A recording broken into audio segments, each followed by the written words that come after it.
ಲೋಕದಲ್ಲಿ ಉರಿಯುವವರು ಉರಿಯಲಿ, ಕುದಿಯುವವರು ಕುದಿಯಲಿ, ನೀವು ಸುಮ್ಮನಿದ್ದು ಬಿಡಿ. ಏಕೆಂದರೆ ಉರಿದವರು ಬೂದಿಯಾಗುತ್ತಾರೆ, ಕುದಿದವರು ಆವಿಯಾಗುತ್ತಾರೆ. ಇನ್ನು ನಿಮಗೆ ಅವರ ಬಗ್ಗೆ ಚಿಂತೆ ಬೇಡ. ಕಾಗೆಗಿಂತ ಶ್ರೇಷ್ಠವಾದ ಬದುಕ ನಿಂದು. ದಾರಿ ಗುರಿಗಳ ಗೊತ್ತು ಕಾಗೆ ಗುಂಟೇನಯ್ಯ. ಕಾಗೆ ನೋಡಿ, ಅದು ಇಂತಲ್ಲಿಗೆ ಹೋಗಬೇಕು, ಇದನ್ನೇ ತಿನ್ನಬೇಕು ಅಂತ ಯಾವತ್ತಾರು ಆಸೆ ಪಡುತ್ತಾ? ನಾವು ಕೀರು ಮಾಡ್ಕೊಂಡು ಹೊಡಿಬೇಕು ಅಂತ ಇವತ್ತೆಲ್ಲ ತಯಾರು ಮಾಡ್ತೀವಿ. ಆ ಕಾಗೆಗೆ ಅದೇ ಬೇಕು, ಇದೇ ಬೇಕು, ಯಾವ ಸಂಕಲ್ಪವೂ ಇಲ್ಲ.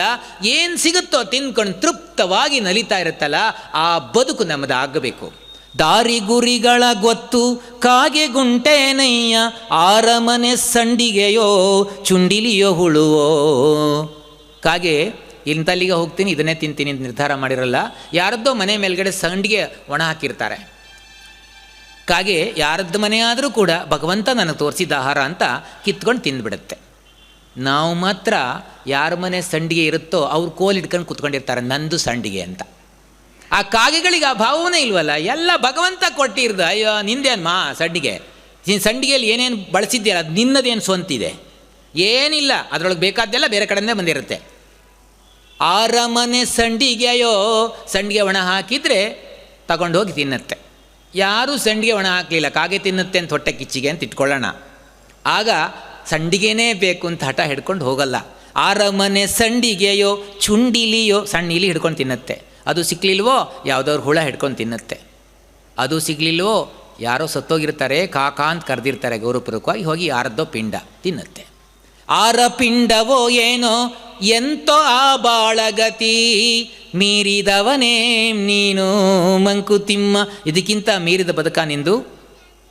ಇಂದು ಮದುವೆಯ ಹಬ್ಬ, ನಾಳೆ ವೈಕುಂಠ ತಿಥಿ, ಇಂದು ಮೃಷ್ಟಾನ್ನ ಸುಖ, ನಾಳೆ ಭಿಕ್ಷಾನ್ನ, ಇಂದು ಬರೀ ಉಪವಾಸ, ನಾಳೆ ಪಾರಣೆ ಇಂತು, ಸಂದಿರುವುದನ್ನ ಋಣ ಮಂಕುತಿಮ್ಮ. ಅನ್ನ ಋಣ ಯಾರ್ಯಾರಿಗೆ ಹೇಗೆ ಸಂದಾಯ ಆಗುತ್ತೆ ಅಂತ ಹೇಳೋಕ್ಕಾಗಲ್ಲ. ಇಂದು ಮದುವೆಯ ಹಬ್ಬ, ಯಾವುದೋ ಮದುವೆ ಕರೆದಿರ್ತಾರೆ, ಹೋಗಿ ಊಟ ಮಾಡಿರ್ತೀವಿ. ನಾಳೆ ವೈಕುಂಠ ತಿಥಿ, ಯಾರೋ ವೈಕುಂಠಕ್ಕೆ ಹೋಗಿರ್ತಾರೆ, ಹೋಗೋಗಿ ಅಲ್ಲಿ ತಿಂತೀವಿ ನೆಕ್ಸ್ಟ್ ಡೇ. ಇಂದು ಮದುವೆಯ ಹಬ್ಬ, ನಾಳೆ ವೈಕುಂಠ ತಿಥಿ, ಇಂದು ಮೃಷ್ಟಾನ್ನ ಸುಖ, ನಾಳೆ ಭಿಕ್ಷಾನ್ನ. ಇವತ್ತು ಮೃಷ್ಟಾನ್ನ, ನಾಳೆ ಭಿಕ್ಷಾನ್ನ. ಇಂದು ಬರೀ ಉಪವಾಸ, ಇವತ್ತು ಉಪವಾಸ, ನಾಳೆ ಪಾರಣೆ. ಹೀಗೆ ಸಂದಿರುವುದನ್ನ ಋಣ ಮಂಕುತಿಮ್ಮ. ಹುಟ್ಟಿದ ಜೀವಗಳಿಗೆಲ್ಲ ಅನ್ನ ಋಣ ಹೀಗೆ ಸಂದಾಯವಾಗಿರುತ್ತೆ. ಭಗವಂತ ಸಾಯುವವರೆಗೂ ಅನ್ನ ಕೊಟ್ಟೇ ಸಾಯಿಸ್ತಾನೆ, ಉಪವಾಸ ಕೆಡಗಲ್ಲ. ಅದಕ್ಕೆ ಅನ್ನದ ಋಣ ತೀರ್ತು ಅಂದ ತಕ್ಷಣ ನಾನು ಹೊರಟು ಬಿಡಬೇಕಲ್ವ.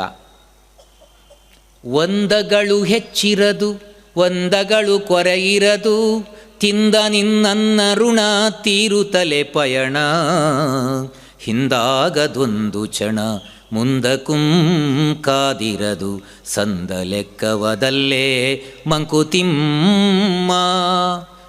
ಅನ್ನ ಋಣ ಸಂದಾಯ ಆಯಿತೋ, ನಾವಿರಂಗೇ ಇಲ್ಲ ಇಲ್ಲಿ, ನಾನು ಅಂತೀವಲ್ಲ.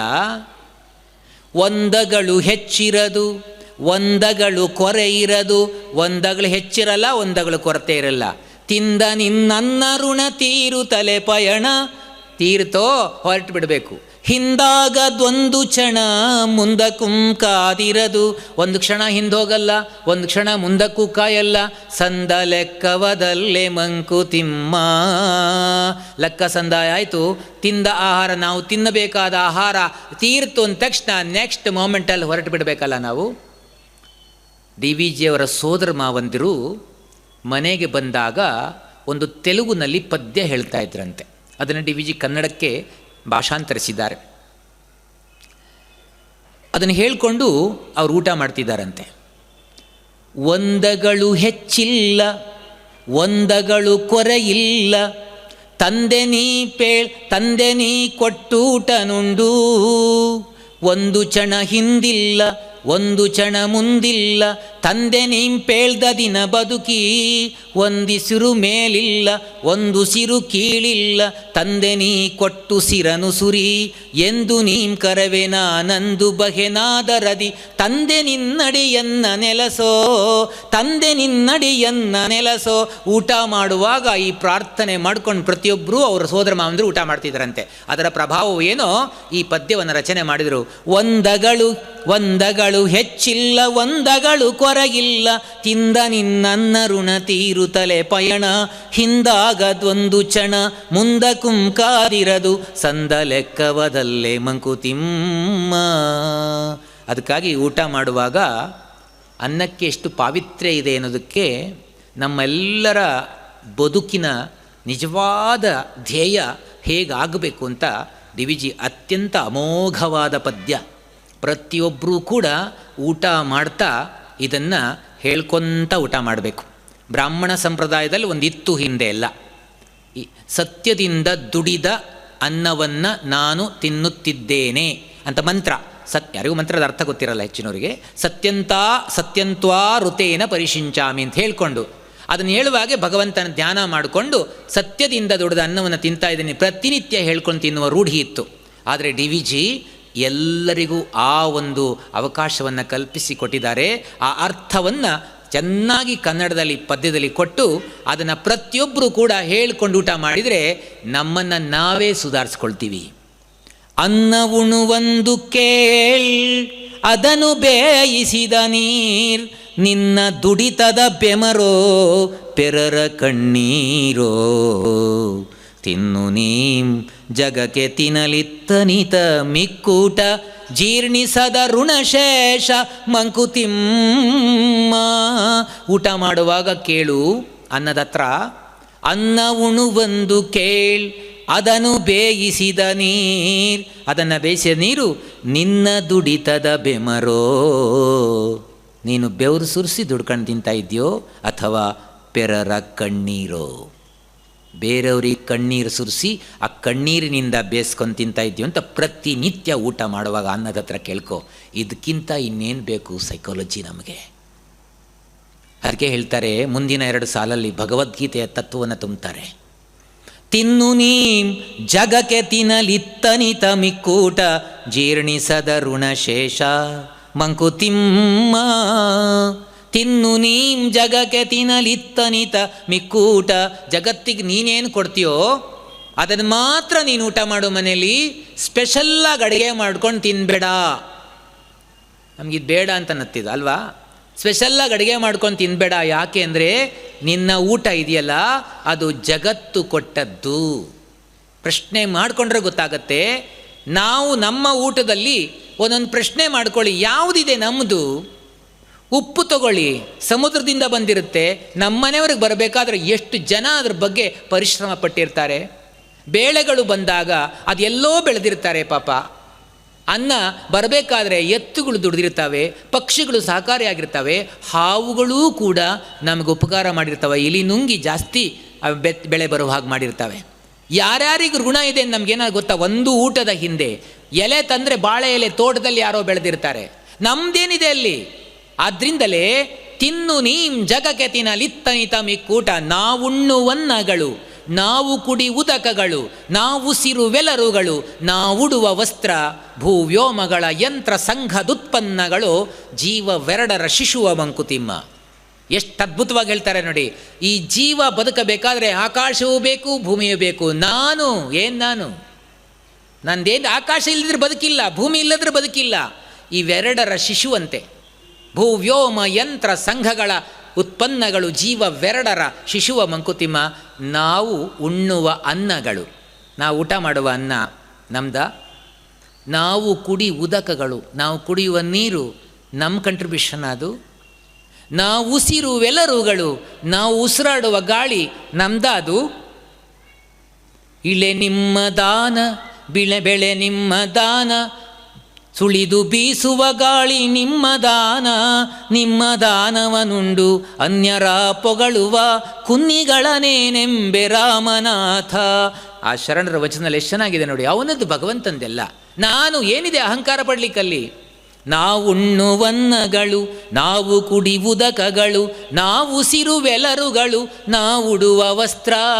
ನಾವುಡುವ ವಸ್ತ್ರ ಯೋಚನೆ ಮಾಡಿ, ಮದುವೆ ಮನೆಗಳಲ್ಲಿ 50,000 ರೂಪಾಯಿ ಖರ್ಚು ಮಾಡಿ ರೇಷ್ಮೆ ಸೀರೆ ಉಟ್ಕೊಂಡು ಆ ಕಡೆ ಈ ಕಡೆ ಆ ಕಡೆ ಈ ಕಡೆ ವಯ್ಯಾರದಿಂದ ಆ ಕಡೆಗೆ ತಿರುಗ್ತಾರಲ್ಲ, ಯಾವತ್ತಾದರೂ ಒಂದು ರೇಷ್ಮೆ ಸೀರೆ ಉತ್ಪತ್ತಿ ಆಗಬೇಕಾದ್ರೆ ಲಕ್ಷಾಂತರ ರೇಷ್ಮೆ ಹುಳುಗಳು ತಮ್ಮ ಜೀವವನ್ನು ತೆತ್ತಿರ್ತಾವೆ ಅಂತ ಯಾವತ್ತಾರು ಯೋಚನೆ ಮಾಡಂಗಿದೆಯಾ? ನಾವು ಉಟ್ಕೊಂಡು ತಿರುಗ್ತೀವಲ್ಲ, ರೇಷ್ಮೆ ವಸ್ತ್ರ ಅಂತ ಹೆಗ್ಗಳಿಕೆಯಿಂದ ಹೇಳ್ಕೊಂಡು ತಿರುಗ್ತೀವಿ ನಾವು.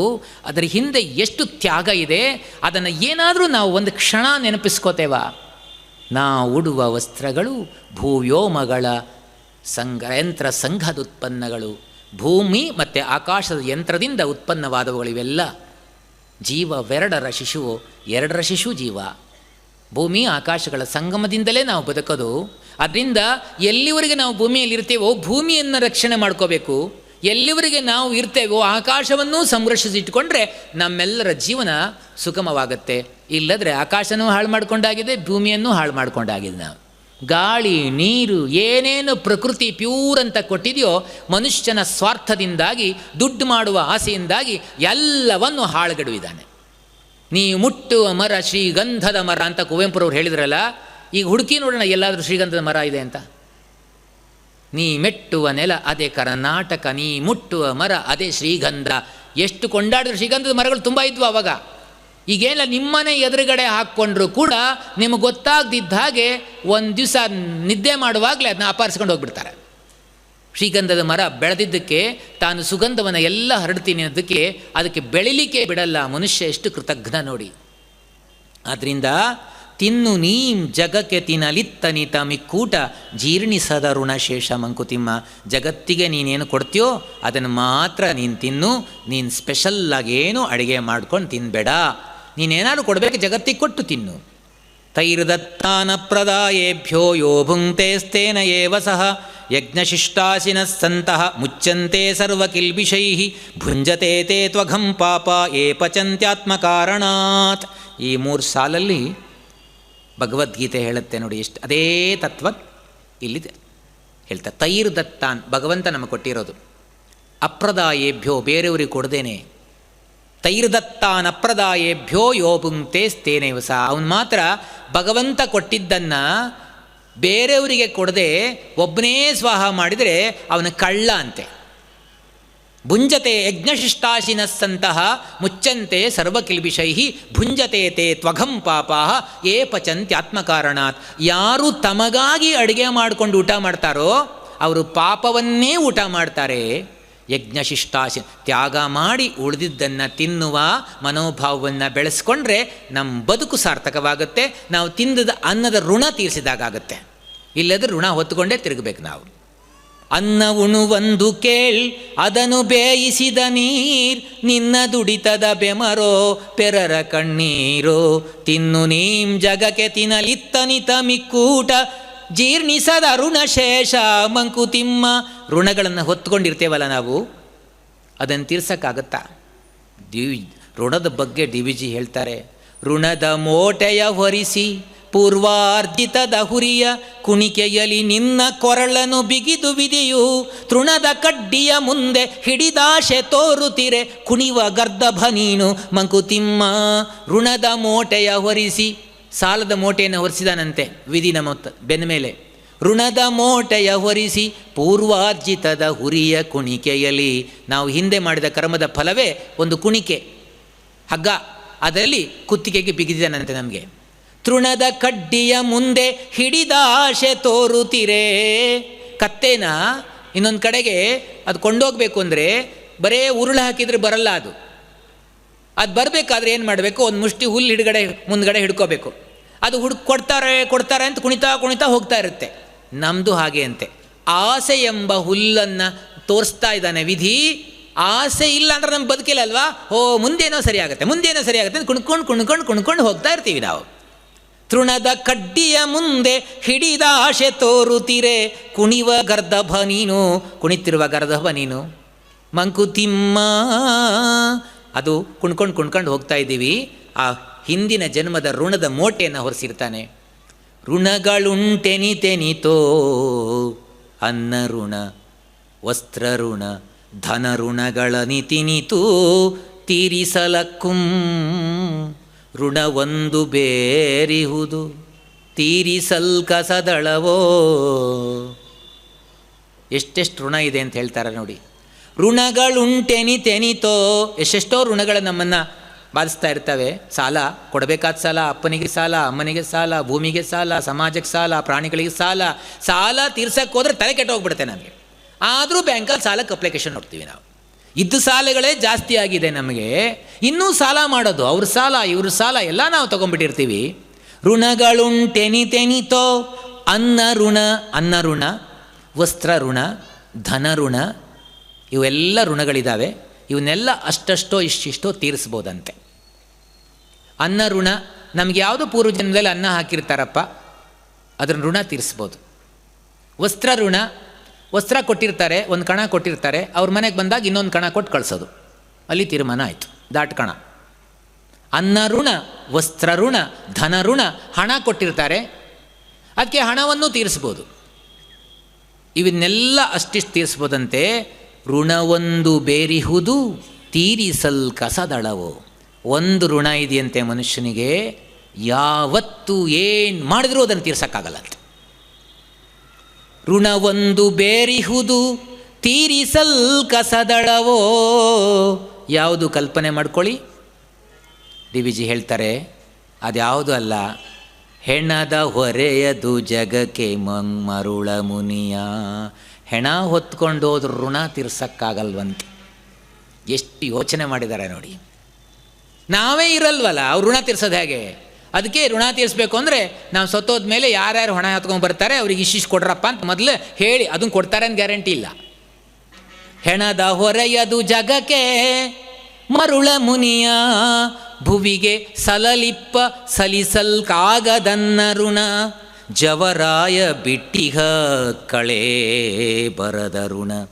ಜವದಿನ್ ಅದನ್ ಅಗ್ನಿಗೋ ವಸುಂಧರೆಗೋ ಸೇರ್ಪ ಸಖ ಶವವಾಕರಿಗೆ ನಮೋ ಮರುಳ ಮುನಿಯ.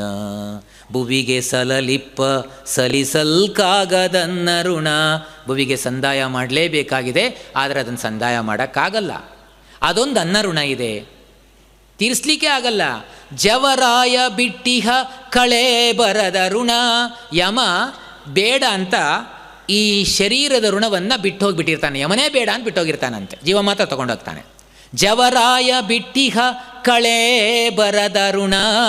ಅದನ್ನು ಜವದಿನ್ ಅತಿ ಬೇಗದಿಂದ ಅದನ್ನು ಆ ಶವವನ್ನು ಅಗ್ನಿಗೋ ವಸುಂಧರೆಗೋ ಸೇರ್ಪ ಸಖ ಶವವಾಹಕರಿಗೆ ನಮೋ ಮರುಳ ಮುನಿಯ. ಯಮನೇ ಬೇಡ ಅಂದ್ಬಿಟ್ಟು ಹೋದ ಶವವನ್ನು 4 ಜನ ಆದಷ್ಟು ಬೇಗ ಕಟ್ಟಿ ಹೊತ್ಕೊಂಡು ಹೋಗಿ ಅದನ್ನು ಭೂಮಿ ಒಳಗಡೋ ಅಥವಾ ಅಗ್ನಿಗೋ ಸಮರ್ಪಣೆ ಮಾಡಿ ತೀರಿಸ್ತಾರಲ್ಲ, ಅಂತಹ ಶವವಾಹಕರಿಗೆ, ಹೆಣ ಹೊತ್ಕೊಂಡು ಹೋಗ್ತಾರಲ್ಲ ಅವರಿಗೆ ಜೀವ ಇದ್ದಾಗಲೇ ನಮೋ ನಮಃ ಅಂದರು ಡಿ ವಿ ಜಿ. ಮೃತನ ಸಂಸಾರ ಕಥೆ ಶವವಾಹಕರಿಗೇಕೆ, ಸತಿಯುಗೋಳಿಡಲಿ ಸಾಲಿಗನು ಬೊಬ್ಬಿಡಲಿ, ಜಿತಮನದಿ ಚಿತೆಗಟ್ಟಿ ಕೊಂಡೊಯ್ಯುತಿಹರವರು ಧೃತಿಯ ತಳೆ ನೀನಂತೂ ಮಂಕುತಿಮ್ಮ. ಮೃತನ ಸಂಸಾರ ಕಥೆ ಶವವಾಹಕರಿಗೇಕೆ. ಶವವಾಹಕರನ್ನು ನೋಡ್ಕೊಂಡು ಹೇಗೆ ಧೈರ್ಯದಿಂದ ಬದುಕಬೇಕು ಅಂತ ಕಲಿ ಅಂತ ಹೇಳ್ತಾರೆ. ಮೃತನ ಸಂಸಾರ ಕತೆ, ಯಾರದೋ ಮನೇಲಿ ಸತ್ತೋಗಿರ್ತಾರೆ ಯಾರೋ, ಅವ್ರ ಸಂಸಾರ ಕತೆ ಕಟ್ಕೊಂಡು ಶವವಾಹಕರಿಗೆ ಏನಾಗಬೇಕಾಗಿದೆ? ಮೃತನ ಸಂಸಾರ ಕತೆ ಶವವಾಹಕರಿಗೇಕೆ, ಸತಿಯು ಗೋಳಿಡಲಿ, ಹೆಂಡತಿ ಗೋಳಿಡ್ತಾಳೆ, ಸಾಲಿಗನು ಬೊಬ್ಬಿಡಲಿ, ಅಯ್ಯೋ ನಂದು 1,50 ಲಕ್ಷ ಹೋಯ್ತಲ್ಲ ಅಂತ ಬೊಬ್ಬೆ ಆಗ್ತಾನೆ. ಬಡ್ಡಿ ಸಾಲಕ್ಕೆ ಕೊಟ್ಟಿರ್ತಾನೆ, ಗೊಟಕ್ಕಂದ, ಅವ್ರ ಹೆಂಡತಿ ಯಾರು ತೀರಿಸಲ್ಲ, ಇವನು ಬೊಬ್ಬೆ ಇಡ್ತಾನೆ, ಅವ್ರ ಮನೆಯವರಿಗೆ ಅಷ್ಟು ಚಿಂತೆ ಆಗಿಲ್ಲ, ಇವನಿಗೆ ಭಾಳ ಹೋಯ್ತಲ್ಲ ಅಂತ.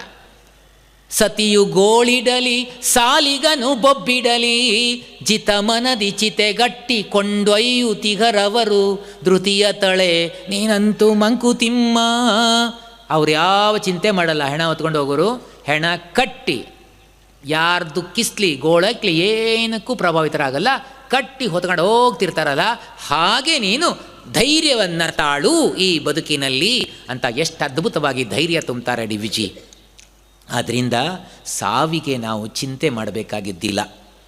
ಭಗತ್ ಸಿಂಗ್ ಅವನಿಗೆ 15 ದಿವಸ ಮೇಲೆ ನೇಣು ಅಂತ ಆದೇಶ ಆಗಿತ್ತು. ಆಗ 15 ದಿವಸ ಇದೆ, ಪ್ರತಿ ದಿವಸ ಆದ ಹಾಗೆ 15 ದಿವಸದವರೆಗೂ ಕೂಡ ಈ ಲೋಡ್ ತಿರುಗಿಸೋದು, ಸಾಮು ತೆಗೆಯುವುದು ಎಲ್ಲ ಮಾಡ್ತಿದ್ದಂತೆ. ಜೈಲಲ್ಲೇ ವ್ಯಾಯಾಮ. ಜೈಲು ಅಧಿಕಾರಿ ಕೇಳಿದ್ನಂತೆ, 15 ದಿವಸದಲ್ಲಿ ನಿನ್ನ ಗಲ್ಲಾಗುತ್ತಲ್ಲ, ಇದೆಲ್ಲ ಯಾಕೆ ಮಾಡ್ತಿದ್ಯಾ ಅಂತ. ಆಗ ಭಗತ್ ಸಿಂಗ್ ಹೇಳಿದ್ನಂತೆ, ನನಗೆ ಸಾವು ಆಗ್ಬೋದು, ಆದರೆ ನಾನು ಆ ಮೃತ್ಯುವನ್ನು ನಗುಮುಖದಿಂದ ತುಂಬ ಧೈರ್ಯದಿಂದ ಫೇಸ್ ಮಾಡಬೇಕು. ನನ್ನಲ್ಲಿ ದೌರ್ಬಲ್ಯ ಇಟ್ಕೊಂಡು ಅವನನ್ನು ಫೇಸ್ ಮಾಡಲ್ಲ, ನಾನು ಧೈರ್ಯದಿಂದ ಫೇಸ್ ಮಾಡ್ತೀನಿ. ನನ್ನನ್ನು ಸಾಯಿಸ್ಬೋದು, ಶರೀರವನ್ನು ತೆಗಿಬೋದು ಅವರು, ಆದರೆ ನನ್ನ ನಂಬಿಕೆಯನ್ನು ಸಾಯಿಸ್ಲಿಕ್ಕೆ ಸಾಧ್ಯ ಇಲ್ಲ. ಆ ನಂಬಿಕೆಯಿಂದ ನಾನು ಇವತ್ತು ಈ ರೀತಿಯಾಗಿ ಪ್ರಯತ್ನ ಮಾಡ್ತಿದ್ದೇನೆ ಅಂತ ಹೇಳ್ತಾರೆ. ಎಷ್ಟು ನೋಡಿ, ಅವನು ಸಾವಿನ ಕಡೆಯ ಕಾಲದಲ್ಲೂ ಕೂಡ ಹೇಗೆ ಧೈರ್ಯವಾಗಿ ಎದುರಿಸಿದ್ದ, ಹಬ್ಬ ಕಲ್ಪನೆ ಮಾಡ್ಕೊಳ್ಳೋಕೆ ಸಾಧ್ಯ ಇಲ್ಲ. ದೇಶಭಕ್ತಿ, ದೇಶ ಪ್ರೇಮ ಅಂದರೆ ಎಂಥದ್ದು ಅವನು. ಅಮ್ಮ ಬಂದ್ಲಂತೆ, 15 ದಿವಸ ಇದೆ ನೇಣ ಹಾಕಬೇಕಾದ್ರೆ. ಅಮ್ಮ ಬಂದು, ವಿದ್ಯಾವತಿ ದೇವಿ ಬಂದು ಮುಖ ತೋರಿಸಿದಾಗ ಭಗತ್ ಸಿಂಗ್ ಗಳಗಳಗಳ ಹತ್ತಿಬಿಟ್ನಂತೆ. ಆಗ ಅಮ್ಮ ಕೇಳಿದ್ಲಂತೆ, ಅವಳು ಎಂಥ ಅಮ್ಮ ಇರಬೇಕು ನೋಡಿ, ಅಳ್ತಿದ್ಯಾ ಹೇಳಿ, ಇಂಥ ಕೆಲಸ ಯಾಕೆ ಮಾಡಬೇಕಾಗಿತ್ತು ಅಂಥದ್ರಲ್ಲಿ, ಅಳ್ತಿಯಲ್ಲ ನೀನು ಅಂತ ಸ್ವಲ್ಪ ಕಣ್ಣು ಕೆಂಪು ಮಾಡಿ ಕೇಳಿದ್ಲಂತೆ. ಆಗ ಭಗತ್ ಸಿಂಗ್ ಹೇಳ್ತಾನೆ, ಅಮ್ಮ ನಾನು ಸಾಯ್ತೀನಿ ಅಂತ ಅಳ್ತಾ ಇರೋದಲ್ಲಮ್ಮ,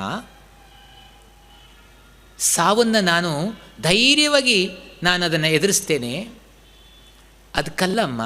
ಅಮ್ಮ ನನ್ನನ್ನು ಹೆತ್ತು ಹೊತ್ತು ಸಾಕಿ ಸಲಹಿ ನನ್ನನ್ನು ದೇಶಕ್ಕೆ ಕೊಟ್ಟಿಯಲ್ಲ ಅಮ್ಮ, ಇನ್ಮೇಲೆ ನಿನ್ನ ಮುಖ ನೋಡೋಕ್ಕಾಗಲ್ವಲ್ಲ ಅಂತ ಅಳ್ತಾ ಇದ್ದೀನಮ್ಮ. ಆಗ ವಿದ್ಯಾವತಿ ದೇವಿಗೆ ಸ್ವಲ್ಪ ಸಮಾಧಾನ ಆಯ್ತಂತೆ. ಮಗು, ಒಂದು ಲೋಟ ಬಿಸಿ ಬಿಸಿ ಹಾಲು ತಂದಿದ್ದೀನಿ, ಕುಡಿಯಪ್ಪ ಅಂತ ಕೊಟ್ಲಂತೆ.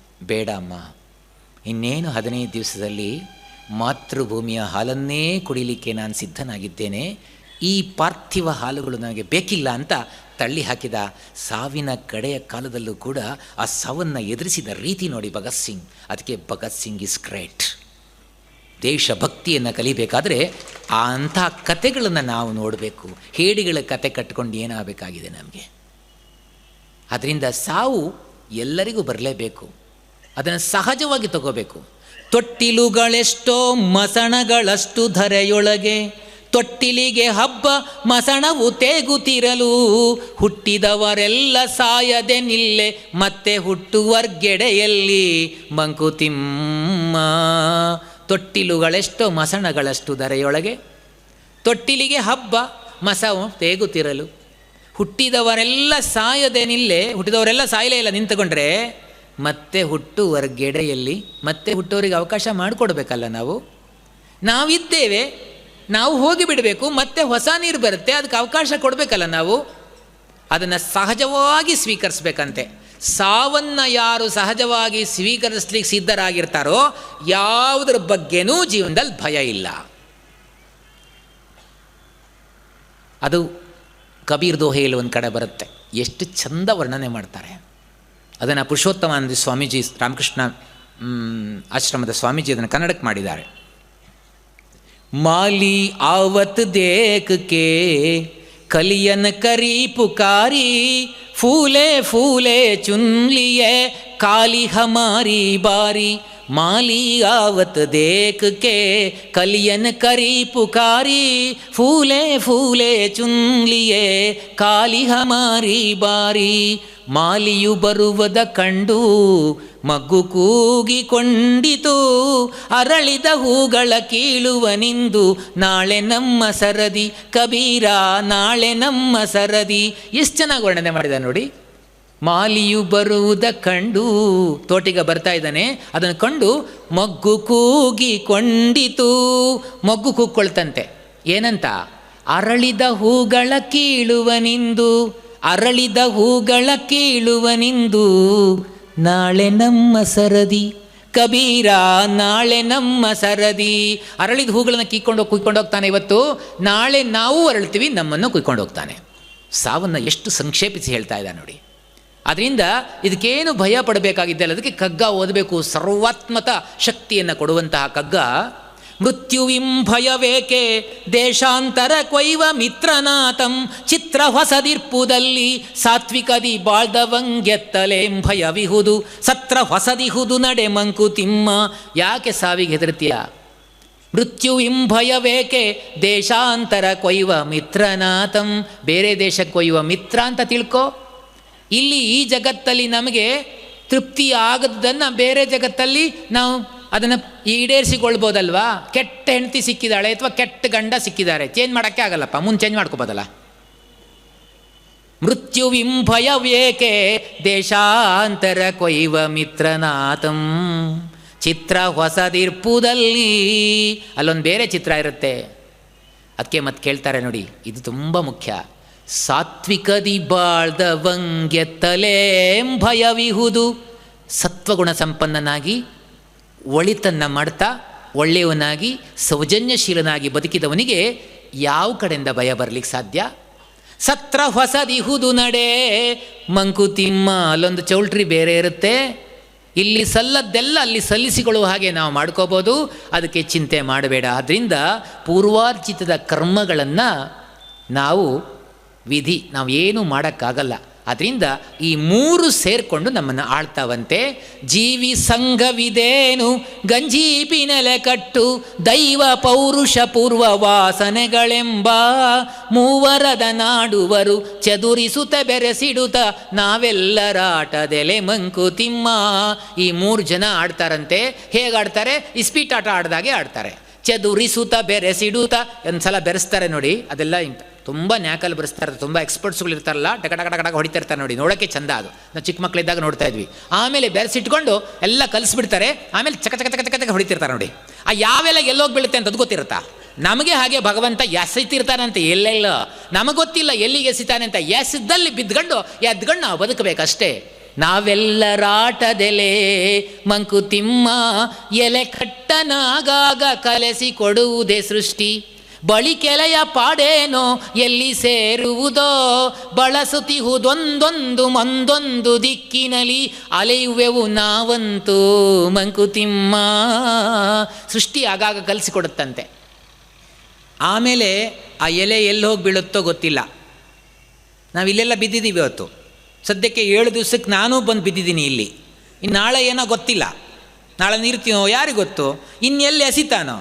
ನಮ್ಮ ಕಲ್ಪನೆ ನಾವು ಬರ್ತೀವಿ ಅಂತ ಇಟ್ಕೊಂಡು ನಾಳೆನೋ ಒಂದು 7ನೇ ದಿವಸ ಅಂತ ಇಟ್ಕೊಂಡಿರ್ತೀವಿ. ಗ್ಯಾರಂಟಿ ಇಲ್ಲ. ಯಾರಿಗೆ ಗ್ಯಾರಂಟಿ ಇದೆ? ಎಸಿತಿರ್ತಾನೆ ಅವನು. ಇಲ್ಲಿ ನೋಡಿ, ಯೋಚನೆ ಮಾಡಿ, ಎಲ್ಲೆಲ್ಲಿ ಎಲ್ಸಿದಾನೆ ಅವನು. ಕೆಲವ್ರನ್ನ ಇಲ್ಲಿ ಹುಟ್ಟಿರ್ತಾರೆ, ಅಮೇರಿಕಕ್ಕೆ ಎಸಿತಿರ್ತಾನೆ. ಎಷ್ಟು ದೂರ? ಇಂಗ್ಲೆಂಡಿಗೆ ಎಸೆದಿರ್ತಾನೆ, ನ್ಯೂಜಿಲೆಂಡಿಗೆ, ಆಸ್ಟ್ರೇಲಿಯಾಗೆ, ಎಲ್ಲೆಲ್ಲಿಗೆ ಎಸಿತಾನೆ ಅಂತ ಅವ್ರು ಹುಟ್ಟಿದಾಗ ಗೊತ್ತಿರುತ್ತಾ? ಎಲೆ ಕಟ್ಟನಾಗಾಗ ಕಲೆಸಿ ಕೊಡುವುದೇ ಸೃಷ್ಟಿ. ಬಳಿ ಕೆಲೆಯ ಪಾಡೇನೋ ಎಲ್ಲಿ ಸೇರುವುದೋ ಬಳಸುತ್ತಿಹುದೊಂದೊಂದು ಮುಂದೊಂದು ದಿಕ್ಕಿನಲ್ಲಿ ಅಲೆಯುವೆವು ನಾವು ನೋಡುವುದೆಂದು ಫಲವು ಬರೀ ಆಟವೆಲೋ ಮಂಕುತಿಮ್ಮ.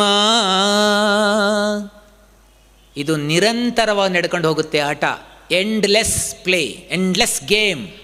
ನಿಲ್ಲದೆ ನಡೆವುದು ಮೊದಲು, ಕೊನೆಯಿಲ್ಲದೀ ಆಟ. ಕಳೆವುದರಲ್ಲಿ ನಮ್ಮ ಜನುಮಗಳು. ಅದರಲ್ಲೇ ಆಟದಲ್ಲೇ ನಮ್ಮ ಜನ್ಮಾಂತರ ಕಳೆದು ಹೋಗ್ತವೆ. ಈ ಆಟದಲ್ಲಿ ಗೆಲುವಾಯ್ತಾ ಸೋಲಾಯ್ತಾ ಅಂತ ಲೆಕ್ಕ ನೋಡೋದು ಯಾವಾಗ? ಫಲವು ಬರೀ ಆಟವೆಲೋ ಮಂಕುತಿಮ್ಮ. ಆಟ ಆಡುವುದೇ ಫಲ. ಆಟಕ್ಕೆ ಮತ್ತೆ ಫಲ ಇಲ್ಲ. ಬದುಕಿನ ಆಟದಲ್ಲಿ ಯಾರು ಫಲ? ನಾವೇನೂ ಬಯಸಂಗಿಲ್ಲ. ಆಟ ಆಡ್ತಾ ಹೋಗ್ತಿರ್ಬೇಕು. ಬದುಕೆಂಬುದು ಆಟ ಅಷ್ಟೇ. ಅದಕ್ಕೆ ಕಣ್ಣು ಕಟ್ಟಿ ಬಿಟ್ಟಿದ್ದಾನೆ.